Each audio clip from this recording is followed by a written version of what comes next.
If you're looking for the biggest, baddest Nissan you can get, at least here in Canada, this is going to be it. Welcome to the 2025 Nissan Armada.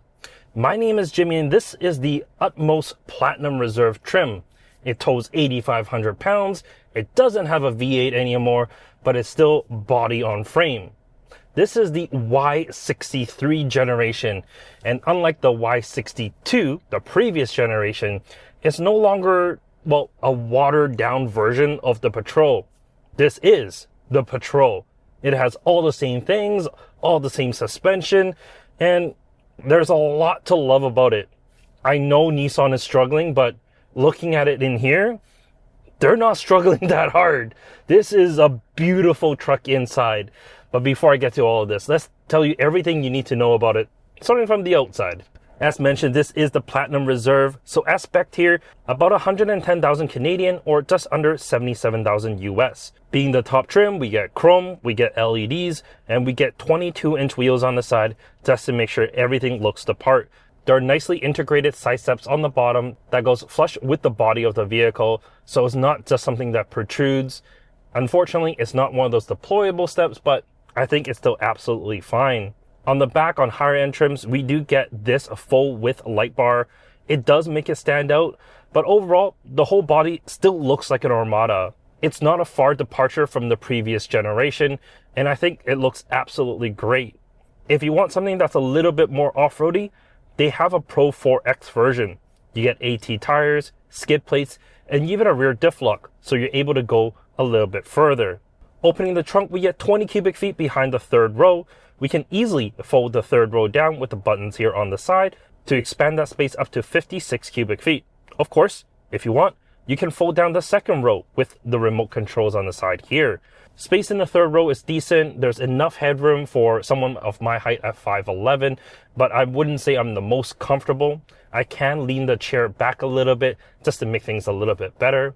As for the second row, the best thing about these are, well, you can now move them fore and aft.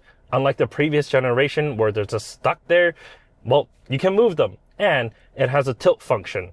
So if you have a child seat that uses just the lower anchors for install, you can flip them up to get easier access to the third row.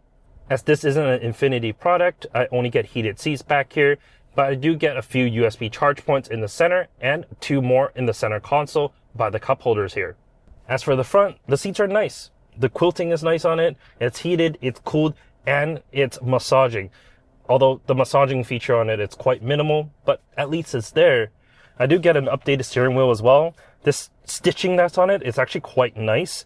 And I like the controls. This jog dial that I have here on the side, I can control the cluster or I can control the infotainment. The digital cluster itself is actually quite nice. There's 2 different views, so you can have larger analog dials or smaller digital indicators on the side if you like.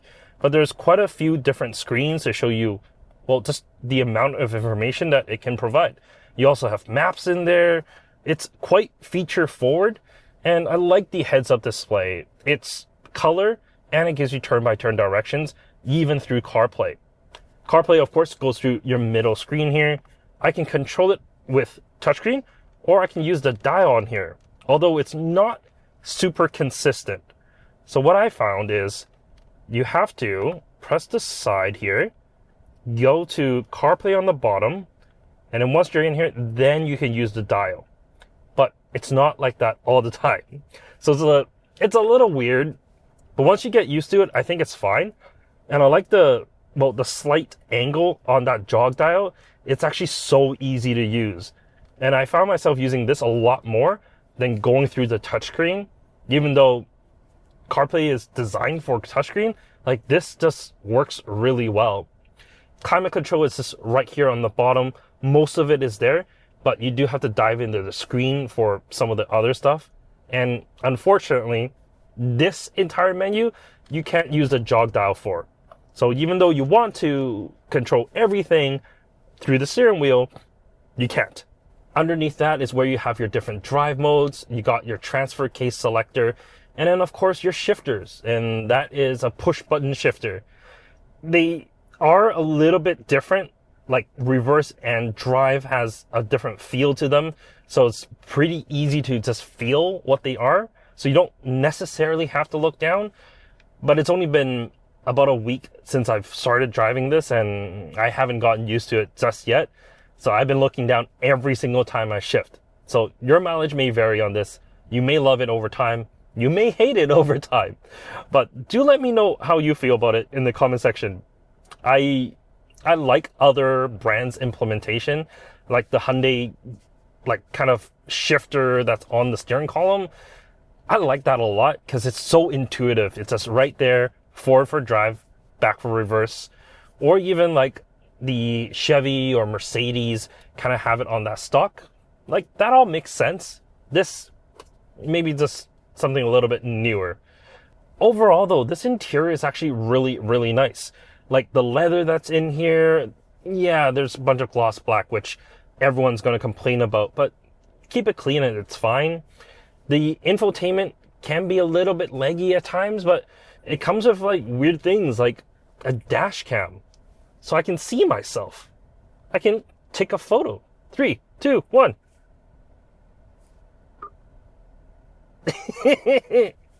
Like, there's just different things that you can do within this vehicle that most just don't even think of. So I like that. Under the hood is something that's completely new for the Armada. It's a 3.5 liter twin turbo V6. And yes, it is a VR series. It makes 425 horsepower, 516 pound-feet of torque. Mated to that, it's a 9-speed automatic and a dual range transfer case. Now, before you start writing in a comment saying, give me back the V8, I agree with you. I do love a good V8, but this V6 is actually quite good. There's 25 more horsepower and more than 100 pound-feet more than the previous V8. So when a hill comes or when you need to tow something, you shouldn't really have any issues. And it still has that 8,500 pound tow rating. So you're not losing out on any of the capability. It's just quicker when you put the foot down. It has a little bit of that Raptor sound of that trombone exhaust. I mean, it is a 3.5 liter twin turbo V8 after all, but